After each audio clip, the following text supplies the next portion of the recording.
Hello and welcome to the first and hopefully last episode of How Bizarre. And no, I am not OMC, and sadly, nor am I in a Chevy 69. I am your host, insert name here.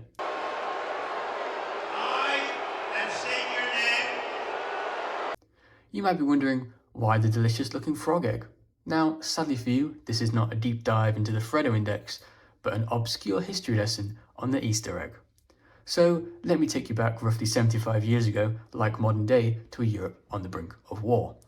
Europe had been divided up like this thanks to the Iron Curtain, and Germany like this.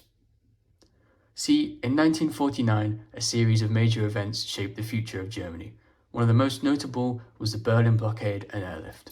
The Soviet Union cut off all land supply routes to the Western Allied sectors of Berlin, hoping to force them out. In response, the Western Allies carried out over 250,000 airlifts, delivering food, fuel, and other essential supplies to the city. Events like this, coupled with rising tensions that led to Germany being divided from 4 occupational zones into 2 separate states. The Western Allies of America, Britain, and France formed the FRG, later being known as West Germany, while the Soviet Union established the GDR, later known as East Germany.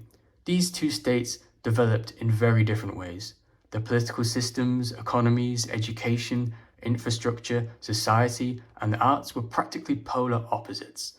Yet despite these differences, some cultural traditions, such as celebrating Easter, remained common across both states.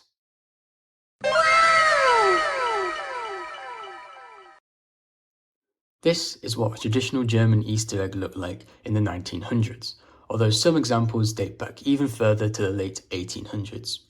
These eggs were most commonly made in regions with long traditions of toy and craft production, in particular these 2 regions, as both of these areas were well known for their production of wooden toys, Christmas ornaments, and seasonal decorations. These eggs were made from papier mâché, a material created by layering paper with glue or paste and pressing it into molds. Once dried, the 2 halves were fitted together so the egg could open at the middle like this. Inside, they were typically filled with gifts such as chocolates, sweets, dolls, or said wooden carved toys. The decoration on many of these eggs was created using lithography, a printing technique developed in the late 18th century that allowed detailed images to be transferred onto paper and other surfaces. This process made it possible to produce colourful, detailed Easter designs with relative ease. More elaborate versions of these eggs did exist. Higher-end examples were hand-painted rather than printed, and some featured decorative gold trim or even real lace around the edges as opposed to the paper seen here. During the mid-20th century, many traditional crafts like these eggs became important export goods for East Germany. The process started to become semi-automated as factories and workshops started to produce them for international markets, particularly Western Europe and America, where German holiday decorations were already well known and widely collected. One particularly useful detail for collectors today is the stamp found on the inside of the egg. These markings help determine when and where the egg was produced. Ones stamped Germany generally date to before 1918. Those marked German Republic produced no later than 1933. This particular example is stamped German Democratic Republic, indicating it was made after 1945 during the period when East Germany existed as a socialist state.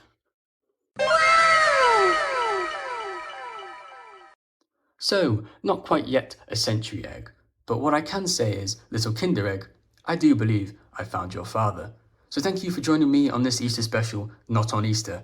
Tune in next week where I get my hands on something awfully fishy.